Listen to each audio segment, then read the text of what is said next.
Babacar Fall, Georges Déthié Diop ak seen gan. De 51,41 à 56,43 beneen point bi mooy les primes du moins les indemnités allouées aux travailleurs qui officient dans les structures de santé des collectivités territoriales ñoom tamit seen payoor day yokku donc loolu tey mooy suñu ndam di ndamu travailleurs collectivités territoriales yépp ni signé un protocole d'accord historique boo xam ne Sénégal travailleurs yépp tey foo tollu ci Sénégal seen xol sedd na ñu kii parce que combat bi yàgg na nag xeex bi dafa yàgg te xeex bi may profité ci occasion bi ngeen may ma ko ni sant suñu ay nit yoo xam ne ñoo nekkoon ak ñoom démb ñu doon xeex ak ñoom te yàlla jëlee leen fii muy ku mel ni Feu Sidia Ndiaye ku mel ni Mamadou Bamba Diop astafurlah ku mel ni Mamadou Assane Diop ku mel ni Abdou Ndiaye ku mel ni Amadou Khouma ñi nga xam ne c'était des camarades qui étaient avec nous te yàlla moom leen ñu profité tey ci seen antenne bi pour ñaanal leen yàlla xare leen àjjana parce que bokkoon nañ ci combat bi xeexoon nañu ak ñun tey xam naa ne fu ñu tëdd seen xol war na sedd ci ñun parce que c'était pas évident ñu egg ci kii parce que xam ngeen ne grève bu ñetti at yàgg na. léegi xam nañ ni grève bi tam li ko waraloon mooy lu gouvernement bi fi nekkoon. jamono Macky Sall signé ak yéen te defu ko. dëgg la lu tax gouvernement bi signé ak yéen. ngeen jàpp ni dinañ ko motal dinañ ko yembal. Babacar xam nga man damay wax ne protocole d'accord boo ko xasee ba signé yow warloo rek dem tëdd ne signé naa protocole rek dem naa tëddi c'est bon di auto-glorifier wu nous on n'est pas dans ça man j'ai même dit à mes camarades de l'Intersénégal il faut pas verser dans l'auto-glorification ce qu'il faut maintenant signé nañu protocole d'accord nañu dem vers le suivi de ces protocoles pour que les points qui sont contenus dans ce protocole-là ñu respecté ko te defe naa ne aussi le ministère de tutelle dégg nañu bu baax ci loolu te ànd na ñun récemment bu muy def benn sortie waxoon na ne effectivement signé nañu protocole mais defar na lettre circulaire mu adressé ko aux exécutifs locaux mooy les maires et présidents de conseils départementaux ñoom ñëpp jot nañu tey lettre circulaire bi et dans la lettre circulaire il a été bien clair et écrit que nañu suivre scrupuleusement les termes les accords contenus dans le protocole ñu respecté ko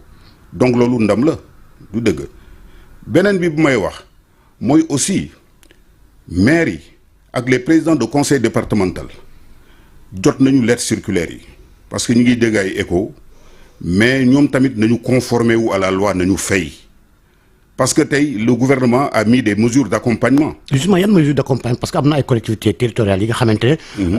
amuñu moyen. voilà te li ñu signé revalorisation fonction publique locale ak yooyu noonu yëpp xaalis la. c'est vrai voilà léegi foofu aussi dinaa indi benn précision de taille ce qui s'est passé en fait c'est que on a une structure une direction que vous connaissez la direction du service public local qui a fait la cartographie de toutes les collectivités territoriales du Sénégal les 601 ay statistiques yu mu livré nee na aujourd'hui il y a des collectivités territoriales qui sont lourdement impactées elles peuvent pas faire face à cette dépense là mënuñu ko mais le gouvernement dans le protocole quand vous le lisez vous verrez que il y a un montant 2,5 milliards qui a été débloqué pour justement venir pour suppléer justement accompagner ces collectivités territoriales là à faire face à la dépense donc loolu c'est un acquis parce que gouvernement bi xamoon na ne comme ni ñu koy waxee ci olof ku yokk cere dolli ñeex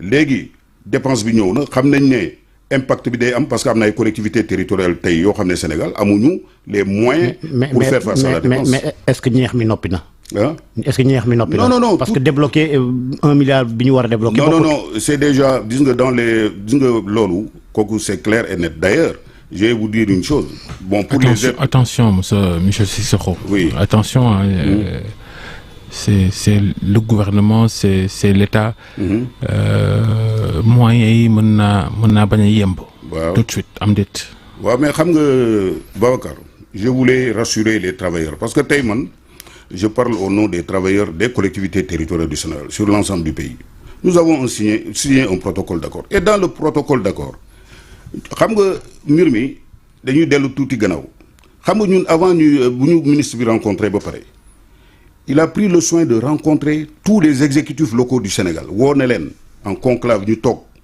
mu ne leen on va vers le paiement de la revalorisation salariale nii lay demee état bi dina débloquer un montant mais montant boobu bu ñëwee ngal la fexe leen ba liggéeykat yi nga xam ne ñoo ko nekk seen gox-goxaan ñi les certifiés ñi nga xam ne ñoo ci am droit les ayants droit ñu jot ci payor boobu donc loolu moi je pense que c'est clair. kañ lañ koy fay jox nañ leen appam déet. non c'est que dans le protocole d'accord boo ko liiree la date d'effet c'est à partir du 1er mai 2025 xam nga on a signé l'arrêté de répartition des fonds de dotation il paraît que bon fu mu nekk nii ñi ngi ci et les jours à venir les fonds de dotation dina dem dans les collectivités territoriales parce que tey boo xoolee le document l'arrêté mais toutes les collectivités territoriales du Sénégal pratiquement ont vu les fonds de dotation revus à la hausse ça veut dire que il y a un accompagnement soutenu de l'État par rapport à ça beneen bi si gën a am solo mais mooy ñun état bi si boppam xam nañ ne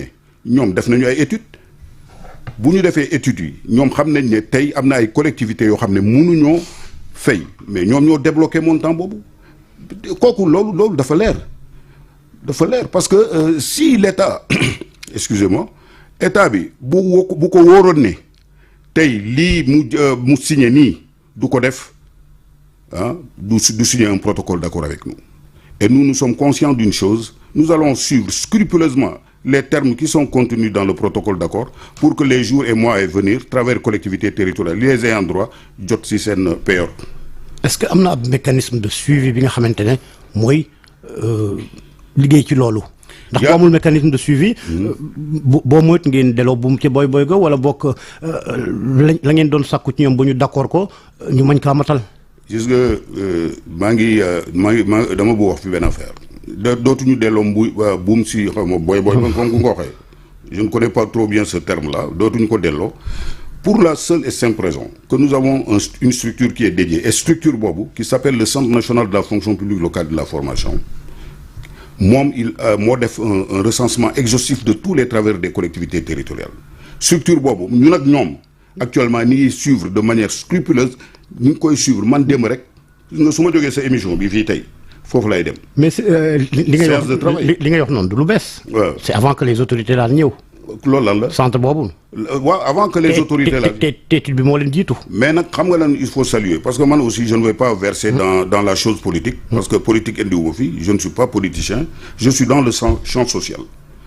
nous avons vu 14 ministres passer mais c'est avec ce ministre-là que les choses se sont arrangées parce que nous sommes allés vers la signature d'un protocole d'accord.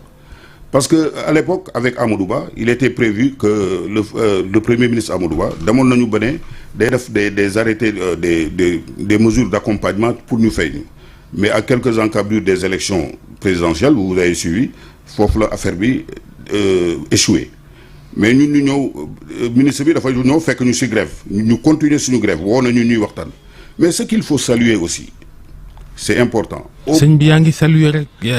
xamul bi non franchement. attends bi nga. waaw déglu ma rek. oui pare gu ma ki Babacar. attention ah non xam nga man pourquoi may saluer dama ne gis nga grève c'est pas une fin en soi gis nga liggéeykat boo gis mu dem grève rek c'est parce que dafa yaakaar ne dañu bëgg a kii mais tey bu ñu demee ba ñun pendant 3 ans nii xeex. ba mu am benn porte de sortie boo xam ne defal nañu ko pour travailleurs yi mun a jot seen alal mais seen payor mais dañ ciy bëgg mais loolu mooy wax bi je ne suis pas dans le discours laudatif man ku ma xam ne tàgguma kenn. waaye sëñ bi waaye jotaguñ ci. waaw jotaguñ ci mais dinañ ci jot bu neexee yàlla. bu neexee yàlla dinañ ci jot waaw mais tamit Babacar bu ñaaw njort yow kay ñaanal ñu jot si xam nga problème bi. c'est qu'aujourd'hui non mais gis nga. je ne veux pas verser dans le pessimisme parce que pessimisme baaxul te defe naa ne tey képp koo xam ne mi ngi yeewoo Sénégal yaa ngi ñaan am na ñoo xam ne sax liggéey ñu ci collectivité territoriale mais bu ñu rombee sax dañuy féliciter nee ñu jërëjëf waaye gis nañ seen liggéey parce que ñoom tamit mais lu leen gënal mooy tey travers collectivité territoriale yi mais jot seen àq ak yelleef moi je pense que c'est ça voilà. couverture sociale bi ci collectivité territoriale yi. waaw la plupart du temps ça pose problème est-ce que accord bi tontu na ci. xam nga le problème qui se pose kooku nag c'est un autre débat. c'est un autre débat parce que ça c'est lié à l'acte 3 de la décentralisation gis nga amoon na ay jamono defe naa ne yéen suivre ngeen un peu ce qui s'est passé dans le panorama syndical même du pays. Sidya Ndiaye il a fait le tour du Sénégal pour décrier l'acte 3 de la décentralisation parce qu'à l'époque dafa newoon ne cet acte-là cette réforme-là a été faite dans l'impréparation et dans la précipitation te bu mu koy wax amoon na ñu bare ñoo xam ne gëmuñu woon lu mu doon wax on l'avait assimilé même à l'époque à un politicien lu nekk dégg na ko mais moom mu gëm ne cet acte-là n'était pas bien préparé. Aujourd'hui on a érigé les communes d'arrondissement en communes de plein exercice mais au moment où je vous parle lii nii fii il y a une commune ici il y a des communes au Sénégal qui n'ont pas encore perçu leur salaire. Je donne l'exemple de la commune de Cambérène qui n'a pas perçu de salaire. La commune de Pikine Nord, on m'a dit qu'aujourd'hui la ñu jot seen virement yi ni ngi doog dem nous sommes aujourd'hui le 21 xaw ma 22 juillet. 22 juillet. Parce que tout simplement quand on faisait cette réforme-là il n'y avait pas eu d'étude d'impact environnemental pour juger même de l'opportunité d'aller vers cette réforme. Loolu moo indi coow bi tey couverture médicale xam nga les agents là ils étaient tous pratiquement dans les grandes villes ay Dakar Rufisque ay yooyu Guédiawaye mais ñu créé des communes d'arrondissement mais communes yooyu amuñu les moyens pour faire face justement. Est-ce qu'il fallait les créer justement? Voilà mais c'est ça le problème on parle xam nga c'est important moo tax gis nga ce débat là on doit le susciter dans ce pays là l'acte 3 là on doit l'évaluer parce que cet acte 3 là qu'on le veuille ou pas a créé que des problèmes au niveau des collectivités territoriales. Et les problème buñ ko naree xoolaat tamit ay problème rek la fiy indiwaat ñu naan liggéeykat sàngam dàq nañ ko yooyu. mais la vérité mooy. la vérité. c'est que collectivité territoriale yi. muy conseil départemental. wala mairie. li ci gën a fës. xaalis bi ñuy am. ci salaire lay dem.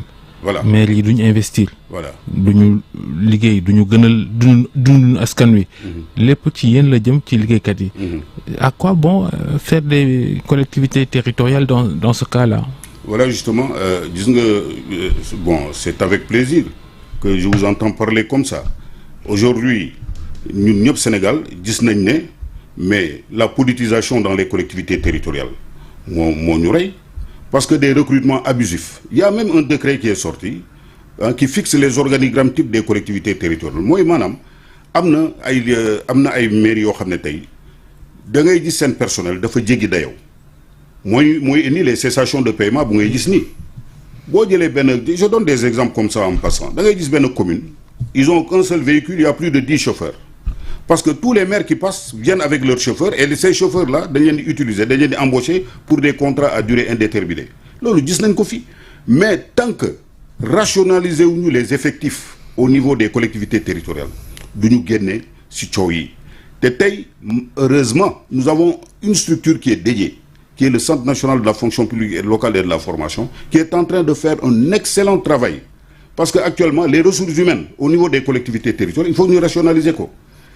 Il y a des missions qui lui sont assignées ñoom ñi ngi ci liggéey boobu recensement yi di xool la gestion des carrières tout cela va revenir à cette structure là ñi ngi ci liggéey donc loolu mooy mun a permettre tey ñi dem vers des collectivités territoriales viables attractives et porteuses de projets de développement gis nga réew mënuloo ko développer tant que amuloo ces collectivités territoriales là viables attractives porteuses de projets de développement.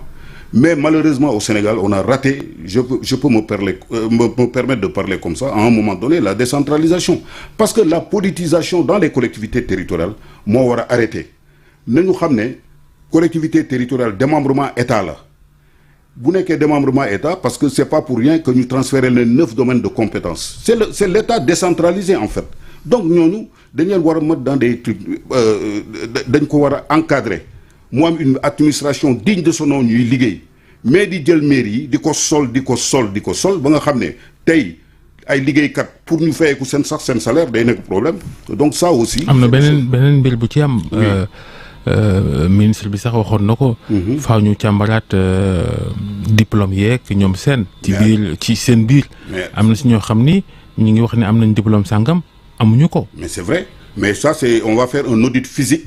Et on audite des administratifs pour voir au fait parce que xam nga moom laay wax léegi gis nga ce qui se passe je vais égratigner un peu mon ami président Badiane qui disait que nous avons une administration dans les collectivités territoriales à géométrie variable.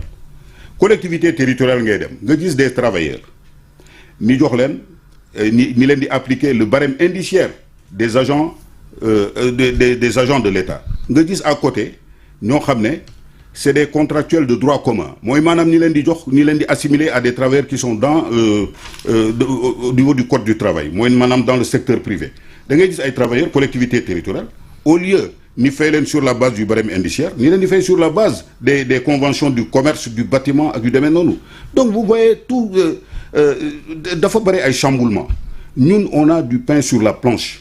Nous, c'est pas pour rien. Moi, j'ai eu la chance de faire le tour du Sénégal. J'ai réglé beaucoup de problèmes dans certaines collectivités territoriales parce que gis naa ay liggéeykat yoo xam ne mais vraiment ni ñu leen doon fayee c'était pas normal. Mais on a eu la chance de rencontrer des maires qui ont compris aussi jéem a pour seetaat la situation administrative des travailleurs là bañ ko compromettre. mais ku am problème pour fay ay salaire l'existant. nooy def bay fay boo yokkee. Non, mais léegi xam nga loolu lay wax léegi. J'ai dit qu'il y a des mesures d'accompagnement. Et puis les fonds de dotation ont été revus à la hausse. Mais tout ça, c'est des accompagnements qui sont faits aux collectivités territoriales pour faire face à la dépense. De toute façon, ce qui est important dans ça, et ça je vais m'appesantir sur ça. Nous sommes des syndicalistes, nous ne sommes pas des politiciens. Nous avons signé un protocole d'accord avec le gouvernement du Sénégal. Et les accords, les termes qui sont contenus dans ce protocole-là, nous allons tout faire pour que ces termes-là soient respectés. C'est notre rôle. Nous nous arrêtons là. Nous allons suivre. De toute façon, nous n'allons pas dormir sur nos lauriers parce que nous estimons aujourd'hui que nous devons signer. C'est notre engagement personnel. Nous dinañ ci taxaw ba liggéeykat yi jot seen payoor. jërëjëf Moussa Cissokho jërëjëf Georges. Merci beaucoup jërëjëf Dieynaba. Sénégal yéen a ngi bëgg a miin Crédit Foot.